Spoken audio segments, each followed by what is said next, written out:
Hi everyone, R.E.D.T.I.D.E here. Today we are doing something a bit unusual. I don't usually do response videos, but I'm making an exception this time. I occasionally watch other War Thunder creators who focus on realism. One of them is a channel named R-60 Look, I don't want to throw the guy under the bus, he makes okay-ish content for the average viewer. But for people who know a bit more, especially when it comes to Soviet and Russian armament, some of his points feel pretty blunt, with a few lazy mistakes mixed in. A friend pointed me to his recent video on the R-74 missile family. Overall, it's fine, but he makes two errors. First error. So, the R-74M2 got shrunk down. Its fed span was reduced to 434 millimeters. Overall cross-section was brought down to roughly 320 millimeters, small enough to tuck it into those internal bays on the felon. He claims the R-74M2 shrank compared to the R-74M to fit into the Su-57's internal side bays. That's incorrect. The fin span, the control surfaces, was reduced in size, but the overall missile diameter remains the same, and the body is actually longer 3.1 meters versus 2.92 meters. Calling the missile shrunk is just flat out wrong.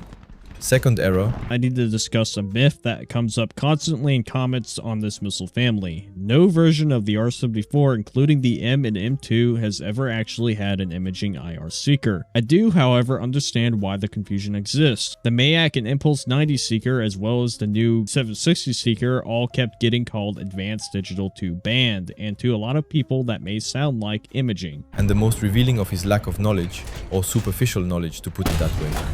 He claims that Russian IIR, imaging infrared, seekers are a myth that he used to believe, arguing that people only cite advanced multiband seekers. Well, as the saying goes, you know nothing, Jon Snow. Nobody knowledgeable uses that argument.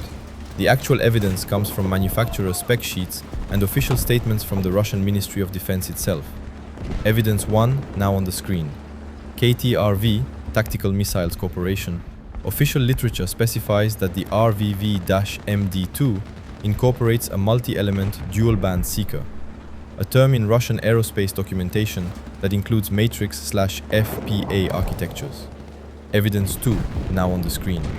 In December 2022, Deputy Minister of Defense explicitly stated in Krasnaya Zvezda, official MOD newspaper, the following, I quote, "In October 2022, in the city of Akhtubinsk, the main directorate, together with the main command of the aerospace forces, conducted a military technical experiment to test the basic algorithms of the first domestic matrix infrared homing head for equipping short-range air-to-air guided missiles.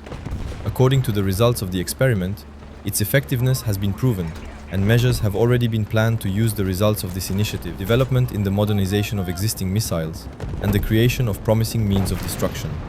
End of quote. Now hold your horses. Does this mean R-74M2, which got presented to the public by end of 2023, does 100% incorporate an IIR seeker? No, it doesn't. But it is likely, very likely even. So to come and call this a myth, what can I say? The guy calling himself R-60 Routine apparently knows nothing about R-60 Routine. I made a cordial comment to correct him. He could have asked for the evidence in case he was interested about the accuracy of his content. But apparently, he is more interested about his ego than the accuracy he delivers to his viewers. This guy just shadow banned my comment. You have the proof here. My comment is only visible on my channel, as you can see here. But look, on a friend channel, it's no longer visible. He even had the nerve to write to me that I didn't provide any proof. Ironic, isn't it? Not only he knows I can't provide evidence on YouTube comment section, not only he didn't ask me in the forums, but more importantly, the guy does provide zero proof in his own videos. Crazy how it works, huh? So that's why I'm making this video. It's totally fine to make mistakes, we all do. But when you get corrected and respond by shadow banning people to protect your ego, that's where I draw the line. You got to do better, and your viewers deserve better.